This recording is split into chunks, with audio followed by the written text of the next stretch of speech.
আসসালামু আলাইকুম। সকাল কয়টা বাজছে? আজকে 7:36 বাজে। তা 7:36-এর মধ্যে কাজ কমপ্লিটের মধ্যে থালা বাসন কটা ধুলেই হয়ে যাবে। আঙ্গিনা আঙ্গিনা বলি, উঠান বলে কেউ। তা উঠান ঝাড় দেওয়া হয়ে গেছে, ঘর দৌড় সব ঝাড় দেওয়া হয়ে গেছে। এখন খালি ধোবো থালা বাসন আর ধোবো গ্যাসের চুলাটা। সকালবেলা গ্যাসের চুলাটা ধুতে হয়, ধুই।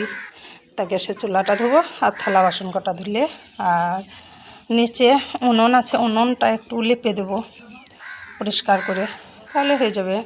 আর এখন আমার মেয়ে টিউশনে যাবে, রেডি হয়ে চেয়ারে পা দুলাচ্ছে, বসে আছে। তুমি কি খেয়েছো মা?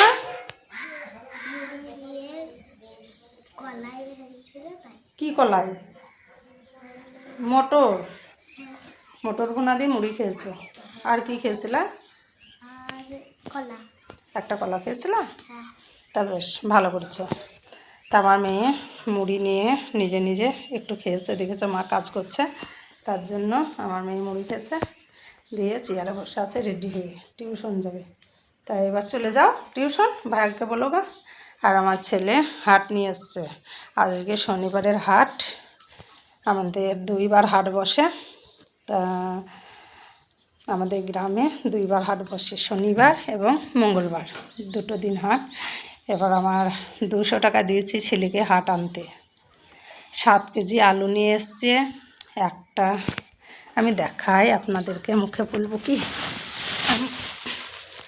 এইটা টমেটো বেগুন এনেছে 1 কিলো। আর এই শাকটাকে আমরা পাটের শাক বলি। তা এই শাকটা আমার ছেলেও পছন্দ করে, নতুন যখন ওঠে খুব খেতে ভালো লাগে। তাই একটা পাটের শাক নিয়ে এসছে। আর নিয়ে এসছে আদা, 100 গ্রাম আদা এনেছে। লঙ্কা এনেছে 100 গ্রাম, বাবা কি বড় বড় লঙ্কা, 100 গ্রাম লঙ্কা এনেছে। আর আমার কাছে একজন ধার পেত, তাকে 2 কেজি আলু আলাদা এনেছে, তাকে দিয়ে দেবো। আর 5 কেজি আলু। পেঁয়াজ এনেছো কতটা? 1 কেজি পেঁয়াজ এনেছে। তা পেঁয়াজটা বেশ ভালোই এনেছে, মোটা মোটা লাল পেঁয়াজটা এনেছে। ছেলে এখন বাচ্চা ছেলে, ছোট, তাও হাট করেছে, ওর বাবা নেই, ওই করে হাট। এই যে আলু নিয়ে এসছে, পেঁয়াজ এনেছে।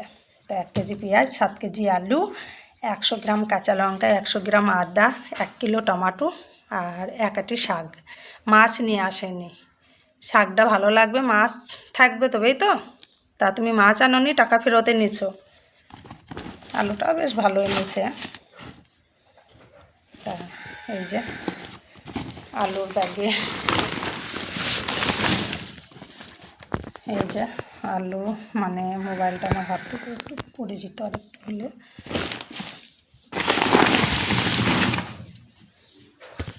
যে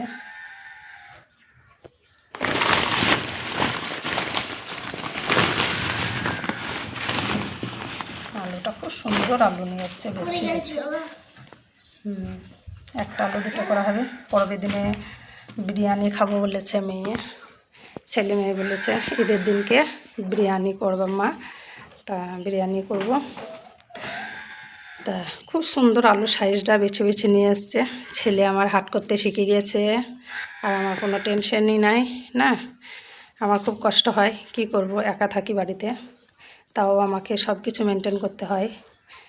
তা এবার ছেলে হাট করতে শিখে গেছে। আজকে 1 সপ্তাহ ছুটি দিয়েছে পরবের জন্য, তার জন্য ছেলে সময় পেল আজকে আলুটা আনা, কিন্তু সেটাও সময় পায় না, টিউশন থাকে, স্কুল থাকে, সকালে স্কুল হয়। তা ছেলে হাট করবে, আমি খাবো, সে আশা আমি করি না।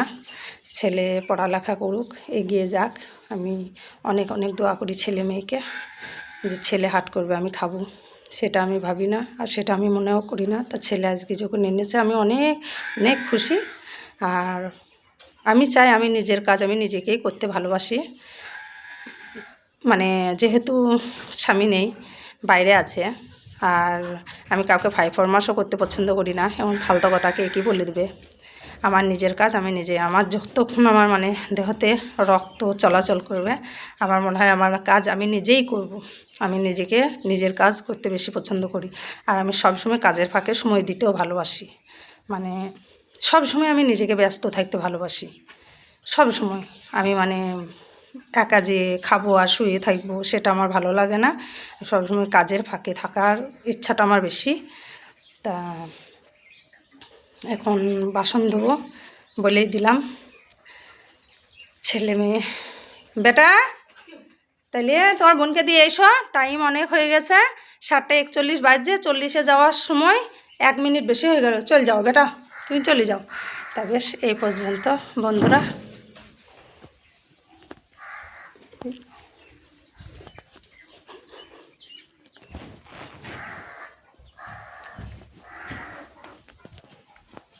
আমার ছেলে ছাতা নিয়ে দাঁড়িয়ে আছে, দেখেন। আমার ছেলে মুখ দেখাবে না, তার জন্য একটা রোমান্টিক সকালবেলায় আমি এই পর্যন্ত বলেছিলাম। ছেলে ভেবেছে হয়তো আমার মা ভিডিও রেখে দিয়েছে, আমি রাখিনি। আমার ছেলে একটা ভাঙ্গা ছাতা নিয়ে মুখটা ঢেকেছে। আমার ছেলে এখন যেতে পারবে। আব্বু শিখবি লেগে যাবে শোনা। এটা আমার ছেলে যেতে পড়ছে, ওইটা আমার মেয়ে আসছে। তা বেশ, ছেলে চিটালা দিত। বেশ, এই পর্যন্ত রাখলাম। আল্লাহ হাফেজ।